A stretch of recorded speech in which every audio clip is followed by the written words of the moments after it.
significant weather advisory for northwestern Salt Lake, southwestern Davis, and northeastern Tualatin counties until 9:30 p.m. Mountain Daylight Time.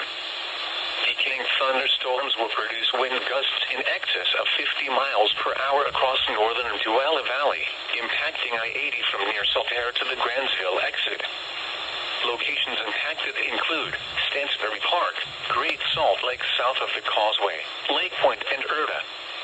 This includes Interstate 80 in Utah between mile markers 76 and 105.